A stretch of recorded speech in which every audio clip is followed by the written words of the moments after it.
at least 2 to 3 times out the week. I'm gonna try to hit 150 to 200 sit-ups. Like I said, I don't want that Michelin man look. I really don't.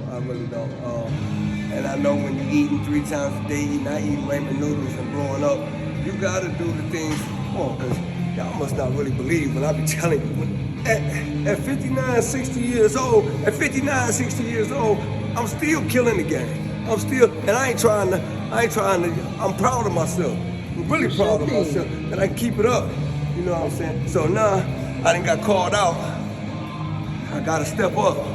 I can't let nobody think they can just call me out, but I ain't gonna step out, you know? Step up to the plate, you know? You can be big, but you gotta be in shape. You can be big and that don't mean you're strong. You can be big and that don't mean you're healthy.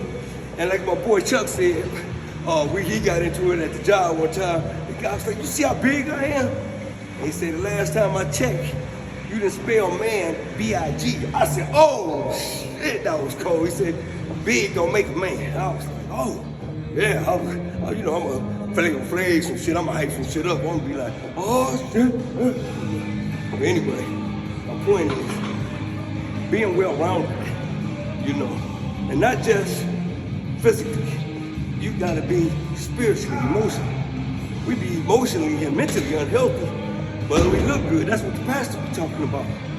I don't know how many that was. 50. But, That was 50. It was? Okay, yeah. Cool.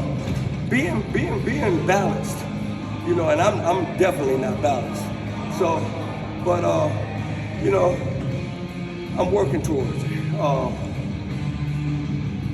The way you communicate with the people, shout out to Janelle, the way you can communicate with the people. You can't disrespect and then say, I'm sorry. You can't, just because you talk to this person this way, you can't talk to the same people that way, you know? And that's why I say you teach people how to respect you, love you, you know, deal with you, you know what I'm saying? I can't go into my friendship the way I treat Tina, I can't treat you. I can't treat you know what I'm saying? Because you might not allow it. I hate that bitch game. Guys be calling girls bitch. I hate that with a passion. I don't play it. I'm not gonna ever. If I say that I'm trying to prove it. I don't do that. And it's just like when you were saying you hate people using the N-word. You say use the N-word, you know, because you have a biracial child and you don't, you know. But unless you tell someone, hey, listen, can you please not use that word around me? They'll never know. But I should not have to tell a white person that that's disrespectful. This is where you shallow at. It doesn't matter if it's white, black. I'm not saying shallow. I agree with that. I'm not saying shallow in the bad sense. If it offends you, it doesn't matter if they're white, Mexican, Chinese, I agree, Puerto but there is a difference between a white person saying it and a black person saying it. Ignorance is ignorance. It is. The word nigga is popular now. You know where nigga come from? You know where it really come from? Come on, man. There ain't nothing slick about nigga. And I say it too, it ain't nothing slick about that. And this ain't to digress from the conversation of being balanced, equally yoked, you know what I'm saying? Balanced. You know. We made that acceptable. Because somebody was getting some money from somebody, or some rapper was this, that, and the other. Or you can say that because you doing this. Or it's cool for you to say that because you represent my gang, or whatever. It ain't cool no way, no how. Exactly. You know what I'm saying? Because it's a show of ignorance, unintelligence. It's a degrading racial epithet for all humanity, but especially the African American race.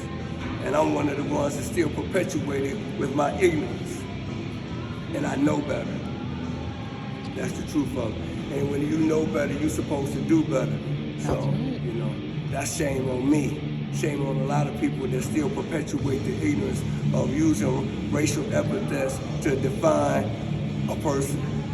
You didn't know I could break it down like that. I used to be a Moorish American girl. I'm still a Moorish American.